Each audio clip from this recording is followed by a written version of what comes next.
Hello, everybody. In this throwback episode, we start off by talking a little bit about The Walking Dead for a few minutes. In this episode, I apologize for my weak voice. I had just seen a concert the night before, recording, and my voice was a little weak. And then we get into our favorite horror movies. I talk about my favorite horror movie and scary moments of it. I talk about emotional scenes where I actually get choked up on the episode, and a funny story of when I saw this movie with my mom. Being Scared talks about his favorite horror film. He talks about childhood memories of seeing it with his mother and brother, and scenes that scared him, and some fun facts about his movie. It's a good time, and without further ado, here's episode 6.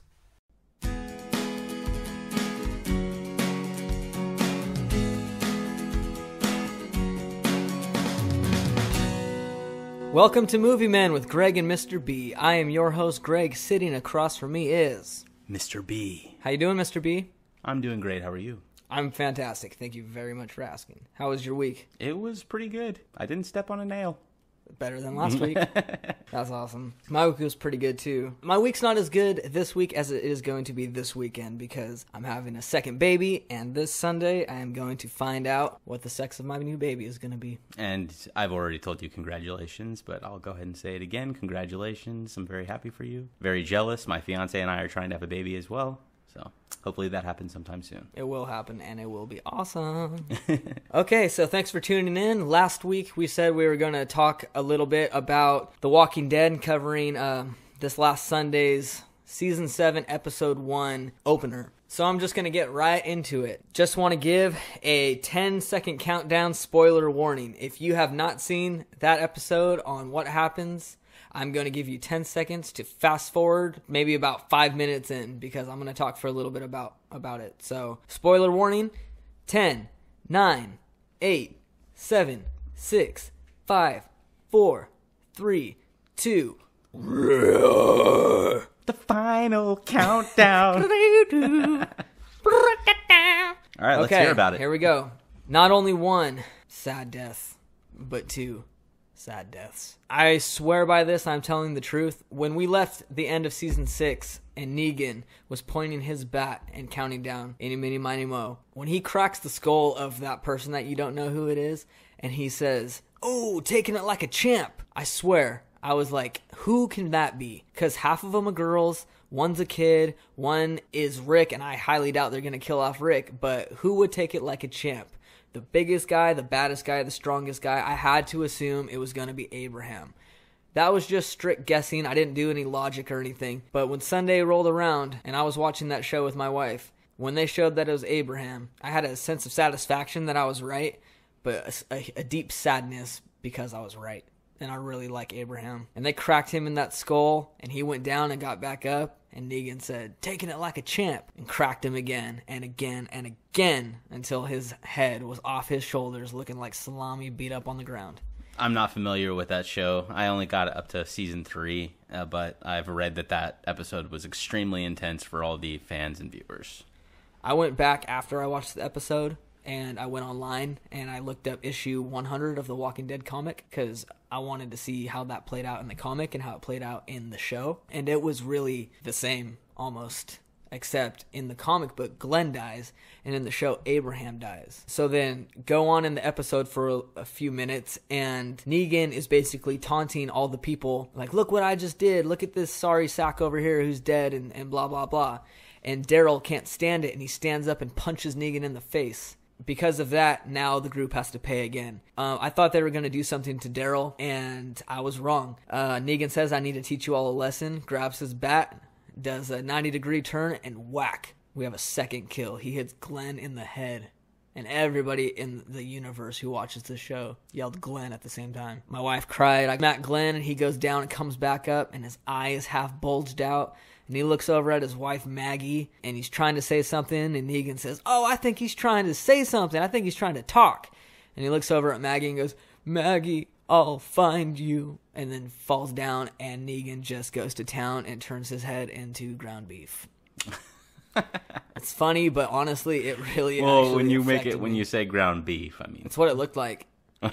It was bad. And then Taco meat, huh? yeah, and it just made me how it made me feel was sadness. I didn't think I'd be as sad as I thought I was gonna be. But what made me more sad than finding out who died was once Negan and his group left our group sitting there in the woods, just seeing how everybody was just so sad was really what choked me up. And I don't want to talk too much about The Walking Dead because I really want to get into our main topic, movies, but I promised I would talk about how that episode made me feel, and that's how it made me feel. You can really tell, if you viewers can't tell, how passionate we really are about these things. I mean, there are countless movies. Every single time I see Titanic, it makes me cry still. Me too. And I'm so passionate about movies. You can tell how passionate Greg is about this show. We take him seriously. We really put our imagination into the story, and it feels real. I mean, we know that it's not, but we make ourselves know that it's real while we're watching them. You know what I mean? And that's great screenwriting, too, at the same time, because what it does is it makes me feel like I'm on my knees with the group. Yeah. You know, and I might be an option, even though, come on, I'm not going to be. But you just feel like you're looking over and watching somebody you love getting their head mushed at the same time. I remember having these similar feelings when watching Breaking Bad. Yeah. The greatest show ever created, FYI. Ever created. All right. Ever created. So are we ready to get into our favorite scary movies of all time? I very, very much am ready to get into that. I cannot wait. All right. I've been waiting all week to record this episode with you, Mr. B. Me too. And I will go first, and I will talk about my movie. That's my favorite scary movie ever. Let's hear it. The movie is 2002, Signs. That is my favorite scary movie. Directed by M. Night Shyamalan. No, I'm pretty sure it's pronounced Shyamalan, but I could be wrong. I think you would be right because it's spelled Shyamalan. That's how I've always said it. I called it M. Night Shyamalan. That's how, I've heard people say that too, so that could be correct. I really don't know. It's the craziest name. I apologize if we're getting it wrong in any way. Director, M. Night Shyamalan. He is also the writer. He wrote and directed this movie, which I thought was pretty cool.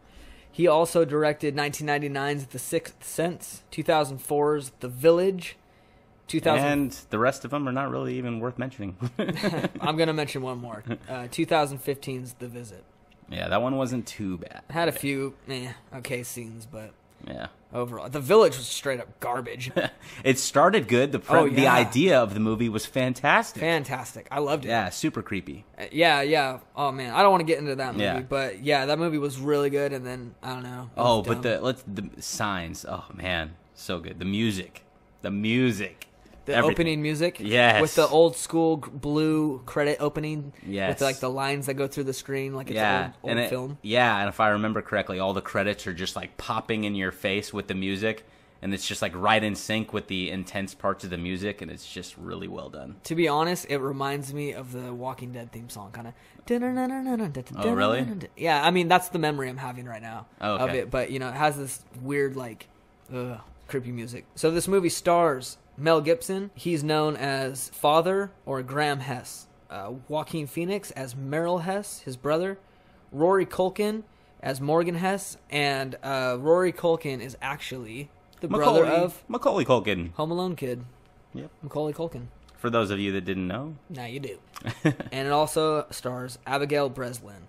I don't know if she got killed out or not because I don't watch the show, but I know she was in Scream Queens. I don't know. I don't watch that show. Yeah, I don't either, so I don't know if she's still in it or not. Abigail Breslin's in that show? Yeah. And she's like, and she got fat. Did she? Yeah, dude. Oh, man. Yeah. That sucks. It does suck. She was also in Zombieland. I liked her in Zombieland. But yeah, she was great. She plays the character Bo Hess. They're all a family if you can't figure it out by the last name.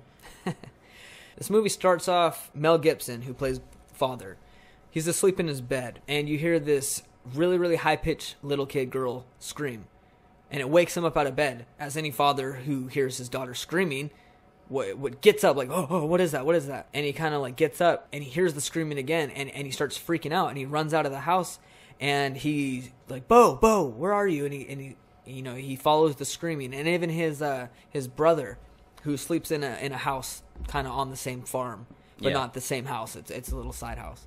Yeah. He comes running out. Like, what is that? Because they hear his daughter and his niece screaming, and so they run through this giant crop circle because he's a farmer and he's got crop circles. They run through this crop circle, And they follow the screaming, and they find his daughter and his son sitting there kind of gazing off to something, and the camera doesn't show what they're looking at, but father runs down and he kind of crouches down and grabs his daughter, and he goes, "Bo, baby, what's wrong?" And they kind of point and look, and he turns his head and looks, and there's a giant circle in his crops, evenly put down. Yeah. It's all bent down evenly. Mm-hmm.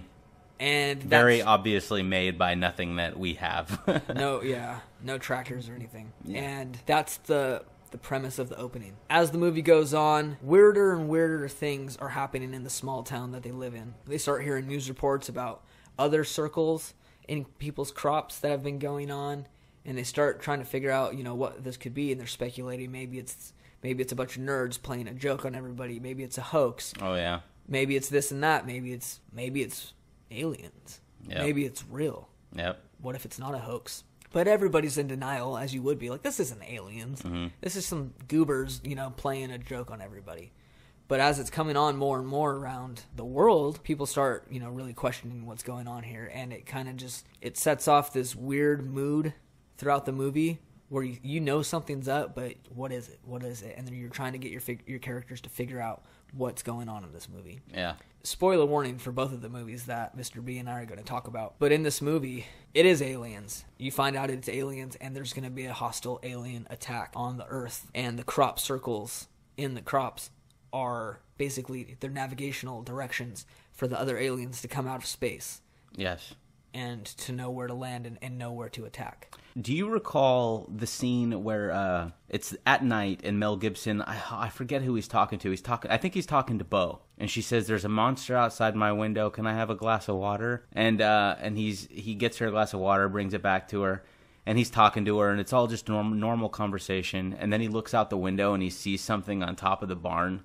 Yep. Do you remember that? It's one of my top 5. Did that scene happen before they established that it could be aliens, or that it was aliens? That was like the beginning almost of the movie. Yeah, so you don't before it. You have no clue what that was, if it was an alien or a monster. You have no clue what it is, because there's a scene later on that I'll talk a little bit about that explains what you're saying. Okay. But basically by the end of the movie, everybody knows this is going to be an alien attack, and people try to do what they can to survive. And this family, which you come to love throughout the movie, gets attacked by aliens, and they try to defend them off. Damn, this movie's so damn good. It's so good. That's why it's my favorite. And at the end of the movie, spoiler warning again, everybody turns out okay. They all survive it, which is awesome. But the whole movie is just very, very gut-wrenching. Emotional, yeah. It's emotional. It's horrifying. There's a few little funny scenes in it, but... Yeah, definitely. Unlike, like Child's Play or Scream, these scenes don't throw off the horror of this movie. Mm-mm. Not the funny parts. So I want to talk about my top 5 scenes, or just things that I really, really loved about this movie. I'll start with my number 5. All right. And this is the scene you were just talking about. Okay. The alien on the roof. Yes. What happens in this scene is that Mel Gibson is sleeping, and his daughter Bo, she comes in, and like you said, she goes, "I can't sleep. There's a monster outside my window. Can I have a glass of water?" Mm-hmm. And it's like, well, that's creepy. Well, what are you talking about?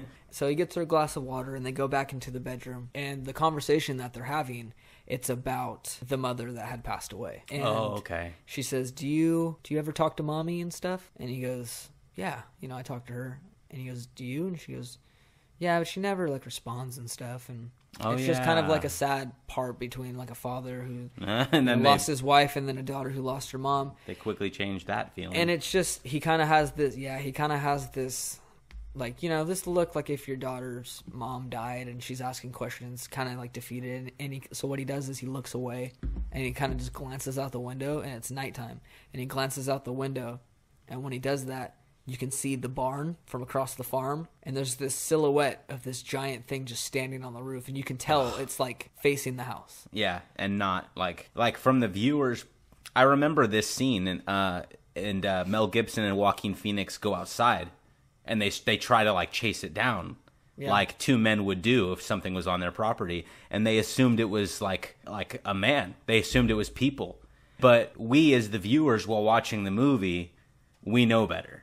we know that was not a man up on the roof. Right. Like, it didn't even have the silhouette. It didn't look like a man. It was like buff but thin at the same time. It looked scary, man. Yeah. Oh, man. But you know what's funny, though, is the first time, I think the first 2 or honestly maybe 3 times I saw this movie, when he looks out the window, I'm like, what is he looking at?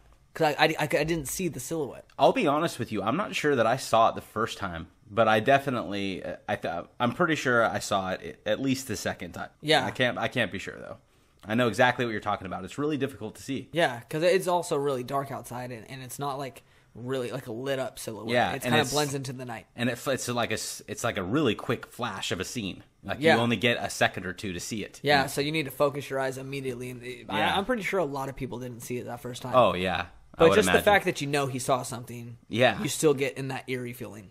Yeah. And oh man, that was such a great scene. Even if you're not really sure that you even seen it, you know he saw something, and you're like, wait a second, I think I did just see something. Yeah. You know what I mean? Yeah, definitely. So yeah, that scene was amazing. Yeah, definitely. And it gets scarier, honestly, like the more you watch it. Oh yes. Because you can definitely see it now. Mm-hmm. My number 4, it's when the news reporter is on the TV towards the end of the movie, right before, the aliens are about to attack. He's sitting there and he says stuff like dozens of people have fled and they've gone to synagogues and churches and this and that. Yes. And he says this line that gets me. And he says, God be with us all. Oh, what about when he says, or when they're about to show the footage of like that? Oh, that's a different scene. Oh, okay. Yeah. Okay. That's a different scene. Okay. It's a different scene. Yeah, this is like right when they're like, we know that we're about to get attacked by aliens, and people are terrified out of their minds. And he says, God be with us all. In this movie, if you don't believe in God, or you do believe in God, or whatever you may believe in, I mean, everybody comes together under God in this movie, and they're like, God be with us all, because everybody just knows that like we're about to get killed or attacked. If that were to happen in real life, and it felt really realistic as well, that's the kind of thing they would say. Yeah. Because you can't really have a plan. It's just kind of like everybody's on their own. Like, good luck to everybody. Yeah, exactly. It's horrifying. Mm-hmm. And so when he says, God be with us all, it just, I mean, when you have somebody who's broadcasting for public, they need to try and be calm for the public. Yeah. But when you have a news reporter saying that kind of thing, Yeah. it's about to go down, and that's not cool with me. Yeah. My number 3, there is this scene where the family is boarding up their house. The father and his brother Merrill, they're boarding up the windows, they're boarding up the front doors and stuff. And as they're doing that, the 2 children, Morgan and Bo, are standing there, and they're kind of watching their uncle and their dad board up this house. And Mel Gibson starts giving this monologue about how each one was born. And he says, Morgan, you know what happens when you were born? This happened, and, he starts explaining that, and then he says, you want to know what happened with you, Bo? And he even stops boarding up the house to tell Bo what happened. Yeah. Because he's with his kids. And meanwhile, Joaquin Phoenix is like... frantically... like, they're in the house. Like, they're in the attic. Yeah, like, you can and hear you're him just breaking in. Like, you're, like, really focused on Mel Gibson's stories. Yeah. But you're at the same time, you're like, oh my gosh, Hurry this up, is hurry so up. intense. You know what I mean? Yeah. Oh, God, man. genius. So good. So gut-wrenching, dude. Yes. But anyways, that reason I love that scene is because that is what would happen. You'd be there, and you have to, as a father, you need to comfort your kids. You need to be their Superman. Yep. You need to protect them. And if you're going to die, the best thing you can do is talk about something like that. Yeah, that was amazing. And it's so heart-wrenching. It's so sad, and it gives his kids peace. Yeah. And it's really good. I love that part. And remember, oh God, you can see the fear on their faces, and he just like by him telling these stories, they smile. It's exactly what they needed. You know what I mean? Oh man, yeah. Oh, God, I can't agree with you more. These are like right on line with probably my favorite scenes. Then you're gonna probably agree with 2 and 1. Number 2 goes pretty much neck to neck with number 3. Number 2 is what I call the last family dinner. Oh my God. I can't stand this scene because it's so emotional. Man, for real. For real. What happens is they are sitting all at a table, the 4 family members. Before they sit down at the table, Mel Gibson says this to his kids. What do you guys want for dinner? Yeah. And they're like, anything? And he goes, anything. Whatever you want. Because he knows they're probably going to die. Mm-hmm. Whatever you want. And, the son says, like, I want, like, mashed potatoes and stuff. Or I can't remember what they say. And the daughter says, I want French toast or something. The only thing I remember is Joaquin Phoenix says chicken teriyaki. And Mel Gibson says, I want a cheeseburger. With bacon. Extra bacon. And he has his eyes closed like he's imagining it. And like he's never, like he's only had a cheeseburger with extra bacon like twice in his life. I've had that probably like 50,000 times. A week. I think I had one like a month ago. Yeah, but I don't anyway, want to tell you what I just had for dinner. Just kidding. It was Taco Bell. But anyway, yeah. So anyways, so to get into the last family dinner, Mel Gibson asks what everybody wants for dinner, and they each have a different thing that they want for dinner. And so the next scene is them all sitting around the table, and the camera kind of pans around the kitchen. You see, eggshells, you see frying pans, dishes stacked everywhere, food everywhere, because they made the last meal that they probably were ever going to have. Yeah, there's stuff everywhere. And the reason why I love this scene is because they're all starting to eat, and the son looks at his dad, who's used to be a priest, and he goes, aren't we going to pray? Yeah. And Mel Gibson says, no, we're not going to pray. Yeah. And they're like, please, can we pray and stuff? And Mel Gibson has this hate towards God because his wife was killed. Mm-hmm. And how could God let his wife die? Mm-hmm. And so what he does is he starts getting very upset and defensive towards his son, who's asking if they can please just pray. Mm-hmm. And he goes, I'm not going to pray. I'm not going to waste one more minute on prayer. Yeah. Right? And the kids start crying, and the son goes, I hate you. Yeah. I hate you. And the dad goes, fine. Why aren't you guys eating? And because they're so scared, they're not going to eat. And he goes, why aren't you guys eating? And he goes, fine, I'll eat some of everything. And he starts, viciously grabbing their food off their plate and shoving it into his mouth. And he starts yelling at his son, we're not going to waste a minute on this prayer. And then the daughter, Bo, just a little 4-year-old probably. She starts crying, and he goes, stop crying, right? And yells at her. And the brother is like, Graham, stop, stop, right? And they're just breaking down. Mm-hmm. And so he goes, fine, I'm going to eat. I'm going to try some of all yours. And he starts eating the French toast, and he starts eating the chicken teriyaki and the eggs and his double cheeseburger. And he's shoveling it into his mouth, and he's just getting defeated. Mm-hmm. And he starts crying while he's eating, and he just breaks down. And the kid gets up and walks over and hugs his dad, and then the daughter comes and hugs his dad, and he just holds them really tight.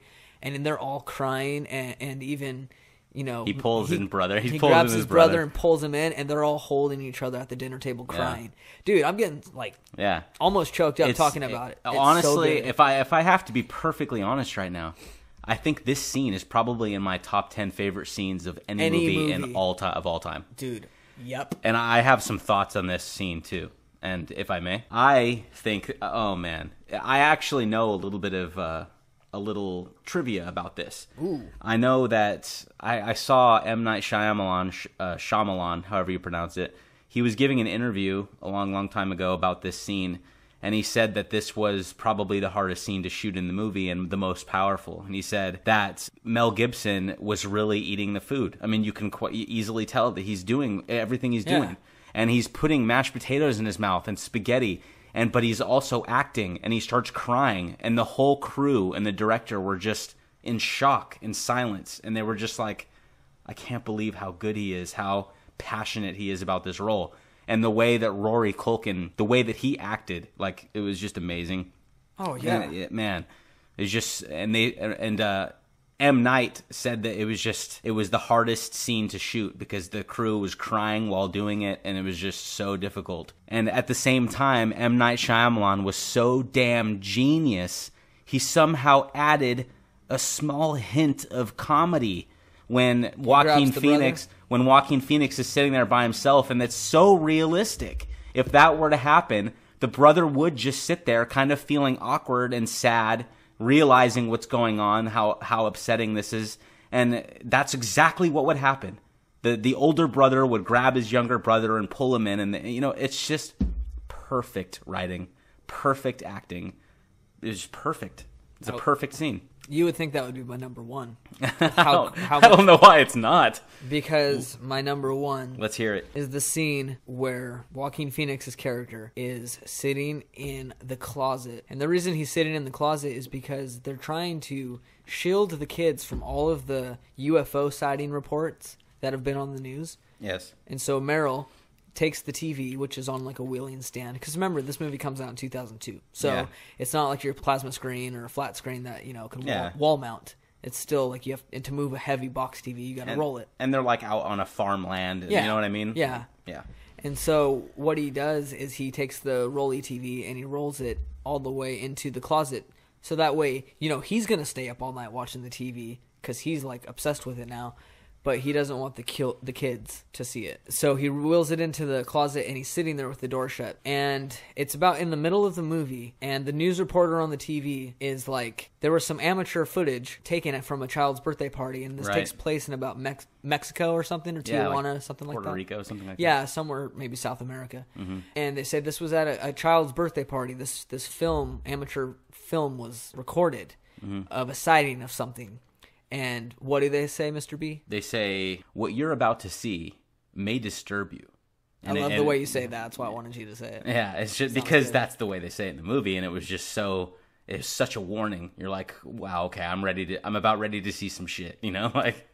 Yeah, and so what happens is the kids from this party, they see something outside. There's about 8 or 9 of them, and they're all gathered around staring into the backyard, and they're like, oh, look, and you can't understand them because it's in Spanish, I believe. Mm-hmm. And they're like, look, right?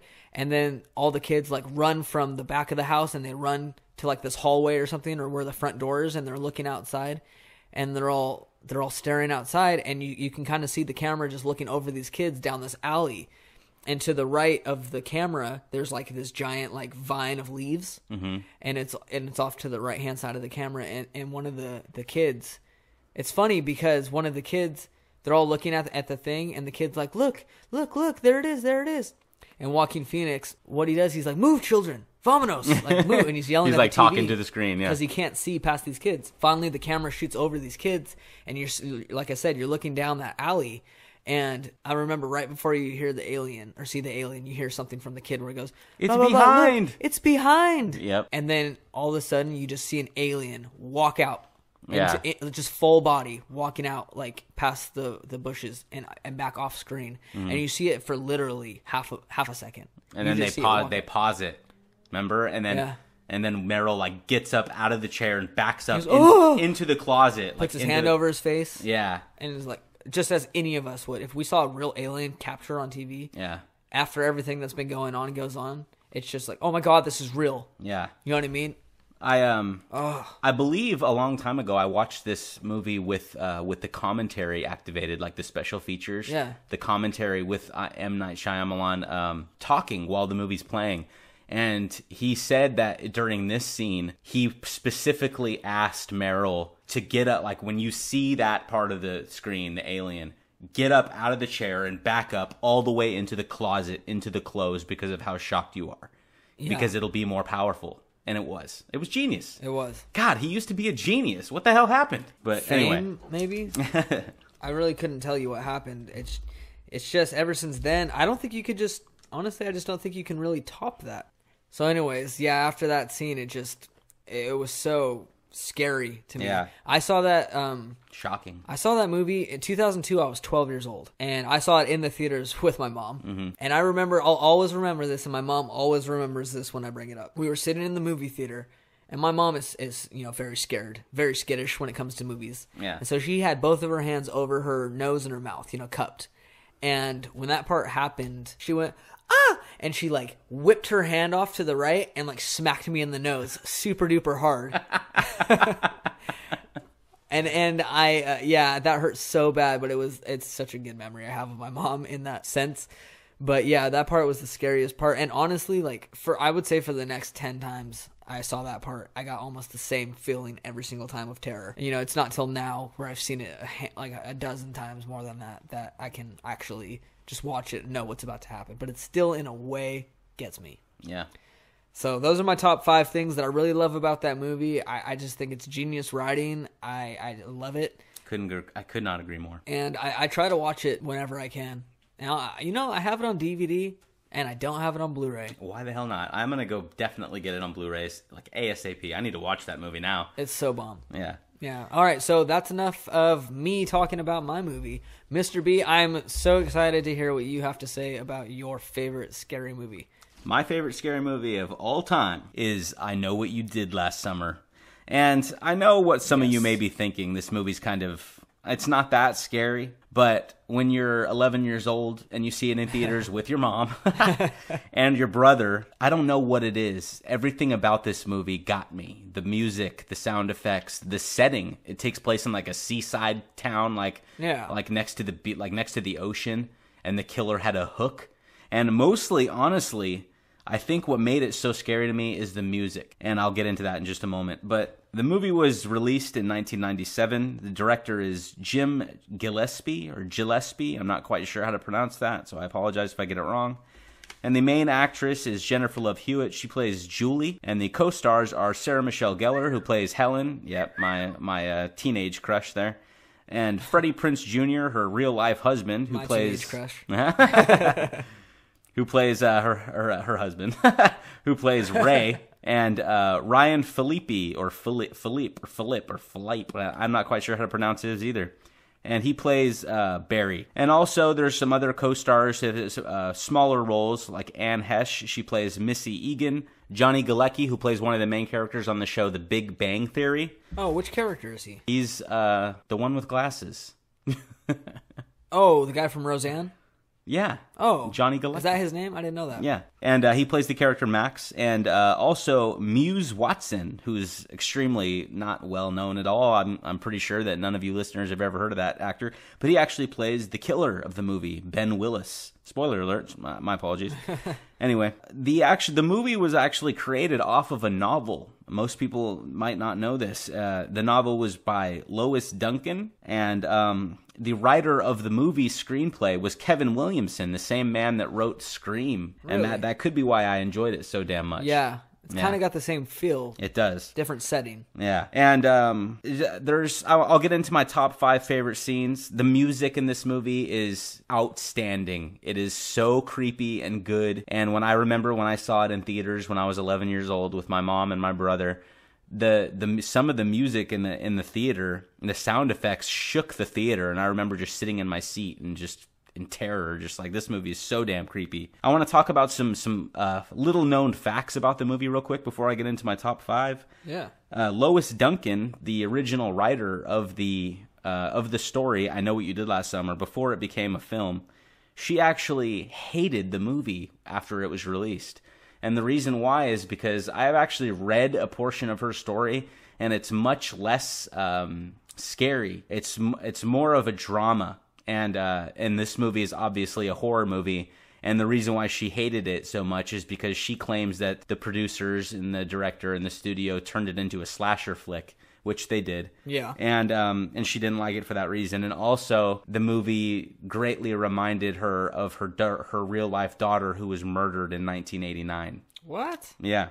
Wow. Very interesting, huh? Why? Okay, what I don't understand though is maybe it's therapeutic, but if you go through something traumatic like that, what in the world are you doing involving yourself in something about killers? What I think happened, I'm not quite sure, but I'm pretty sure what happened is she wrote this story before her daughter was killed, and they came to her and didn't want any involvement and just asked her permission. Do you mind if we turn it into a feature film? And she said yes. It's about her daughter? No. I don't know where I heard that. Just when she saw the movie, she didn't like that it was a scary movie only.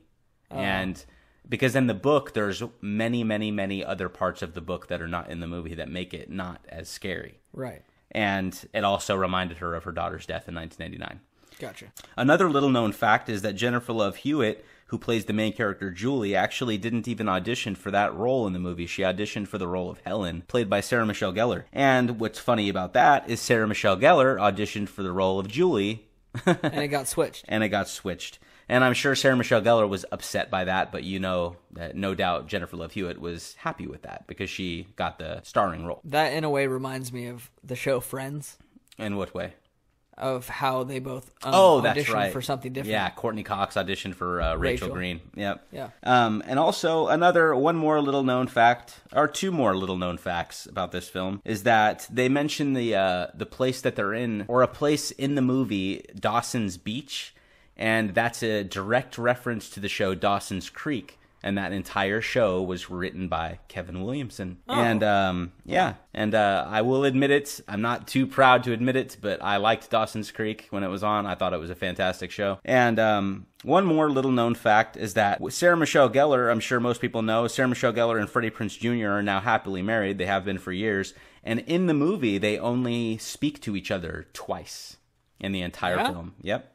Only 2 times do they ever talk to each other. And with that being said, I want to give you my top 5 favorite scenes of I Know What You Did Last Summer. Top 5. Top 5. My top 5 are my fifth favorite scene is the beginning scene, the very opening scene. It shows I think it's like a panoramic. It's like a big, huge scene of the camera going over the ocean, over the beach. And there's music playing. Oh, God, I forget the song. Oh, man. It's like right on the tip of my tongue, but I forget the song. If you know what the song is, please comment, and I would really like to figure out what that song is that's in the opening scene. But it shows the character David Egan, and he's sitting on the ledge, and he's got his little metal spinning thingamajigger, and that scene was just very creepy to me. The music most of all, I can't stress this enough about this movie. The music was so good, and it's really all. I just really like that scene. Number 4. When Johnny Galecki dies, when he's in like the wharf and he's doing his work, he's like gutting fish or something like that. And Barry, played by Ryan Phillippe, goes to visit him and he's really upset with him. Basically, Barry thinks that Johnny Galecki, character's name is Max in the movie, is messing with them. And so he goes to pretty much threaten him, tell him to back off and stop his bullshit. And Max is like, I don't know what you're talking about. I haven't done anything. You're crazy. Get the hell off me. And directly after that, Barry leaves. And Johnny Galecki goes back to work. And a hook flies through his chin. He's brutally killed. And it's, man. Yeah, I remember that. Yeah, it was just a really crazy scene. I really enjoyed it. My number 3 favorite scene is Helen's scene, Sarah Michelle Gellar's scene, when she goes home after her drive with Julie to try to find out some information on what's going on. She eventually goes back home to where her dad and her sister live, and she goes up into her bedroom. And do you remember this? The killer follows her into her house, and it shows the killer walk up the stairs and go into her bedroom. And directly after he walks into her room, she's got like a can of soda, and she like walks out of the kitchen, and right when she goes up the stairs, he walks into the room, like a snap of a finger, like just missed him. Like if he was 2 seconds later, she would have seen him walk into her bedroom. And she walks up the stairs and goes into her room, and you know that he's in there. Yeah. But he's not anywhere. He's like obviously in the closet or under the bed. You can't see him. And it's super creepy. She's got no idea he's there.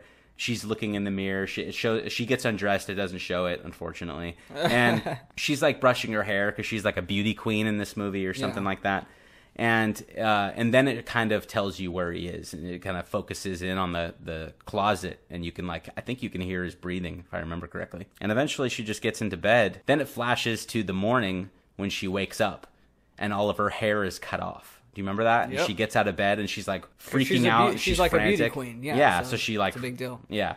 So she gets out of bed and her hair's gone, and she looks in the mirror, and he wrote in the mirror the word soon, SOON, in her like lipstick.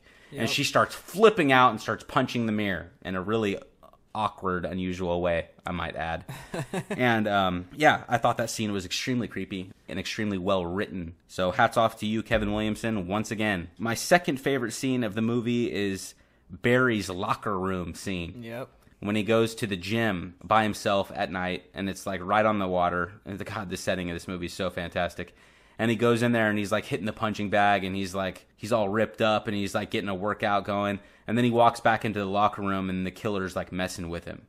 And I can't remember exactly how this all goes down, but like he goes to his locker, and there's a picture, and it shows a picture of his car out front of the gym, and on the back of it says "I know," or "I know what you did last summer," or something. I think it just says "I know." And then he's like, "What the hell?" So he walks around the corner looking for whoever's messing with him, because he's like a big jock. He's not scared of shit. You know what I mean? Yeah. So he's like, "Who is this? I'm going to beat your ass."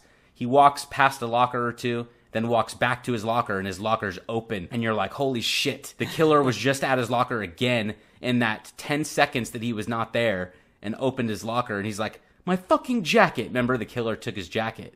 And he runs out to the front, and he's like, hey, is anybody else here? Is anybody else working out? And the guy at the front, the old man at the front desk is like, it's just you and me, pal. And so he runs outside, and the killer's in his car, remember? Mm-hmm. And he's like, hey! And he starts chasing him, and then there's like a small chase scene where he's like on foot, and the car's chasing him. And Barry gets his ass run over by the car and gets totally messed up. And then the killer gets out of the car, walks over to him, and he's just like standing over his body. And then Barry he just starts crying. He's like, I'm done being a badass. Like, you got me, and I don't want to die. Please don't kill me. Right. That scene was excellent. For some reason, the killer doesn't kill him right then. And takes pity on his soul. Yeah. My number one favorite scene is Helen's chase sequence, played by Sarah Michelle Gellar. When directly after Barry, her boyfriend, is killed, the character I was just talking about at the beauty pageant, she's in the back of a police car because he's taking her home because she's frantic and just beside herself and can't think straight, and she's just going crazy. And he stops in like an alley because there's this guy with a truck, and he's like working on his truck, and the cop is like, I'm gonna go see if this guy needs some help. And she's like, just like, whatever, I need to get home. And then he gets out of the car and walks over to the guy. And Sarah Michelle Gellar realizes that this is the guy. This is the killer. And she tries to get his attention. She's like, that's him. And the cop looks at her, and the killer kills the cop, like right before her eyes. And she freaks out, breaks the window. And the killer starts walking towards her. It's super, super tense. And when she breaks the window and crawls out just in the nick of time, and he is like just about to get to her, and then a gigantic chase sequence occurs right after this. She starts running. The music is unbelievably good and intense, and she makes it to her sister's like beauty store, makeup store, or something like that. I think it's called Shivers. And she's like, remember at the door, she's like, Elsa, let me in. And the killer's like walking up to the store, and like her sister opens the door, of course, just in the nick of time, and she makes it inside. And as always, yeah. And the sequence continues, the chase sequence. Her sister gets killed inside that store. It's just really graphic and crazy. And the chase goes on, and it goes on through that store. She makes it onto this really old school freight elevator. She like jumps onto the wooden elevator and starts pulling up the ropes to make it go up. Yeah. And he's like trying to slash her feet with the hook. Do you remember this? Yeah. It's just super crazy and good. This movie's better than Scream, man. Like, it is. You know what's cool is that when I was talking about Signs, you were like, I need to watch this movie now. Yeah. And now you're talking about I Know What You Did Last Summer, and yeah. I need to see that again. Yeah. And then she somehow doesn't, she he goes up the stairs. She's like frantically looking around for a place to escape, and she jumps out the window and lands into like a garbage bin or something like that. And then you like think she's going to get away. And when I was 11, I had a gigantic crush on this actress, and I wanted her to get away so badly. So that she would date you. pretty much. And you think she's about to get away, and she starts running through the town or whatever, and then she goes through an alley, and there's like stacks of tires on both sides of the alley. Mm-hmm. And she sees a parade going on just on the other side of the alley. Yeah. Thousands of people on the other side. Complete safety if she can just make it there. So she starts limping and running over to it. Just before she gets there, she hears a noise behind her, and she's so stupid she turns around to see what it is, and then the killer grabs her and kills her. And it's just like, oh God, she was so damn close. But yeah, that was easily my favorite scene. That scene's just so damn... I have trouble watching it. It's so freaking intense, honestly. Yeah, that's the best word to describe that scene. Yeah. Intense. Yeah. So that's my favorite movie of all time. I Know What You Did Last Summer, mainly because of the music, I'd have to say. So now that I'm done with this, I would like to ask you, what are you rating Signs out of 1 through 5 stars? What's your rating? I know I said when we reviewed Scream that before I started getting serious about movies, I would rate anything a 5, and that was true back then. Now I'm a lot more serious about my critiques. But to be honest, Signs is a solid 5 for me.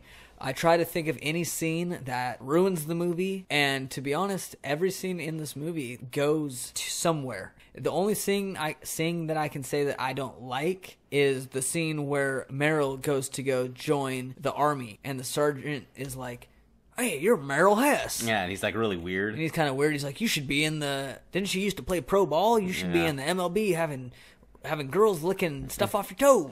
Yeah. Right? And he's like, why aren't you playing in the big leagues? And he's like, because I have the record for how many balls I hit. And then some guy in there who knows him, who's a little junky guy, he's like, yeah, but he also has a record of swinging out too many times too. Yeah. But the reason why I don't like that scene is I just don't like it. But it leads into the ending of the movie where he takes his bat off of the wall and he whoops down the alien. Yep. So, I mean, every scene leads to another part of the movie, which actually goes together really well. So, honestly, there's nothing negative I can say about this movie. I love it from the beginning credits to the end credits. Very fair. And I give it a solid 5. So what do you give your movie? I would give I Know What You Did Last Summer a 4 out of 5. And the reason why I'm not going to give it a 5 is because, to me, a 5 is my favorite movie. And it's definitely a 4 because it's even still, I'm 30 years old now, and if I were to watch that movie, it'll still creep me out the way that it did when I was 11. The setting is so creepy. The music gets me. It's just, it has a big effect along with a nostalgic kind of feeling as well. Right, like, yeah. Yeah. It takes you back when you watch it to when you first watched it. Yeah. How old you were. And, yeah. Yeah. And I absolutely love the ending. The ending is great. It's just really good. I love all the actors. A 4 out of 5. I can't give it a perfect score because the perfect scores are for for my favorite movies. Would you say you're forgetting a 4.5 is an option, or is it 4.5 could vary? If I were to watch the movie right now, I haven't seen the movie in a year or two, but if I were to watch the movie, I'd probably bump it up to a 4.5. Yeah. Yeah. It's extremely scary to me. Extremely creepy. Yeah. So, do you want to get into our movie news? Do you want to go first? Yes, I don't have anything super exciting. I just. Some of you may already have seen the trailer for this movie coming out soon. It's called Arrival, starring... another alien flick. Yeah, an alien flick starring Amy Adams, one of my favorite actresses right now. And the movie looks extremely realistic, and it's a very unique idea. They kind of hire her on to communicate with the aliens because she's the best in the world at language translations. Yeah. And so I just think that's very unique. I can't wait to see that movie. I strongly recommend. When does it come out? If I'm not mistaken, this movie comes out... When does it come out? Do you know? Oh, November 11th. That's right. Okay. Yeah, and if you haven't seen the trailer for this movie yet, I strongly recommend you check it out on the IMDb. That's my go-to movie site to check out everything movie. And the movie looks fantastic. I can't wait to see it. I can't wait either, dude. I'm really excited, too. So, do you have any movie news? Yeah. I just have one word for you. What's that? Bub. Bub. You mean you don't know what that is? I don't know what that is. What character says bub? Power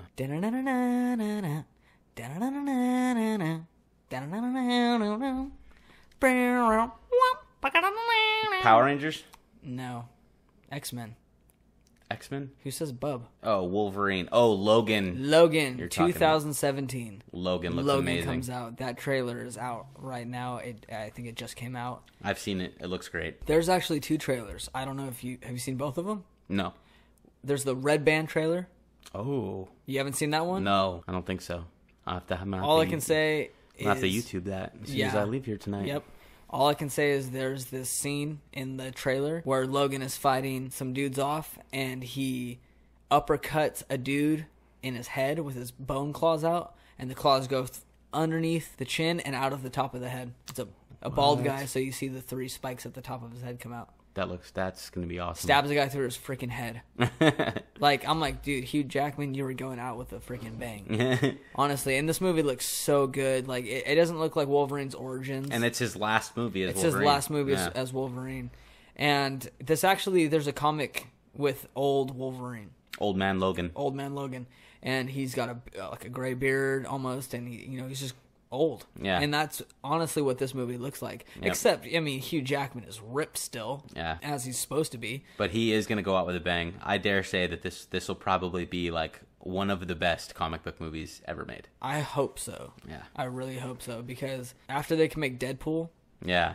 Deadpool was amazing. It was amazing. If they can make Deadpool and that's R-rated and really awesome, they can definitely make movies now. Rated R, and people will go see them, and they know that. So hopefully I don't know if this is an R-rated movie, but hopefully they show you some good stuff. Stabbing a bald guy through his head, that's intense. So I'm excited to see that. I'm very excited to see Our that. rating would be great. Oh, yeah, dude. Is there anything else movie related you want to bring up? Any more news or anything? Not that I can think of, no. Yeah. I would just like to, once again, I have a YouTube channel. It's called Being Scared, where I narrate scary stories, true scary stories, everything scary. So if you're interested in that kind of stuff, please go check it out. Once again, it's called Being Scared. Go subscribe to that. Yeah, please go subscribe. Give some thumbs ups. And comment below and let him know. Yes, but, keep it polite if you wouldn't mind. Yeah, keep it polite, man.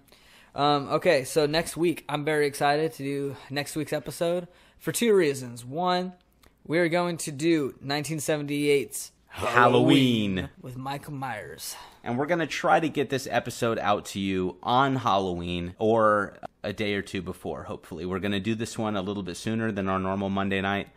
That's when we normally record, and the videos are typically going to be available Tuesday or Wednesday for you. So this one will be available, hopefully, so you can listen to it on Halloween or maybe a day or two before. I'll do my best to try and get it in that day. Very cool. Very excited about doing Halloween next weekend. Like I said, 2 reasons. 1, it's the classic Halloween movie. And 2, because I'm done talking about scary movies, man.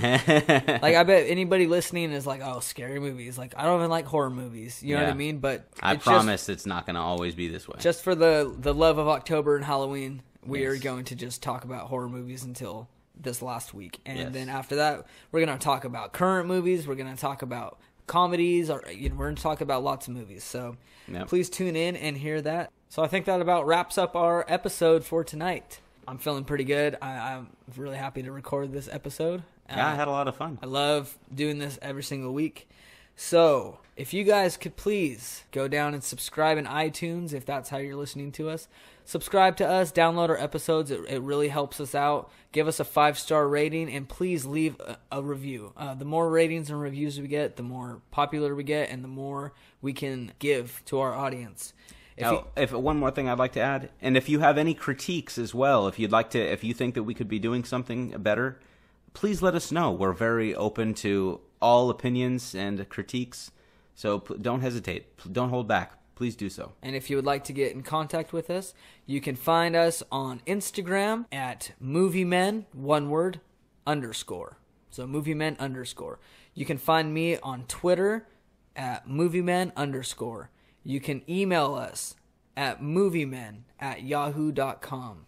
So if you need to get a hold of us, you want to do some requests, some comments, concerns, anything, those are a few ways you can get a hold of us. Once again, Mr. B has a YouTube channel called Being Scared. Please kindly go over there, check it out, subscribe. We would really appreciate that. I would appreciate it. All right, guys. Have a good week. See you next week. Happy Halloween.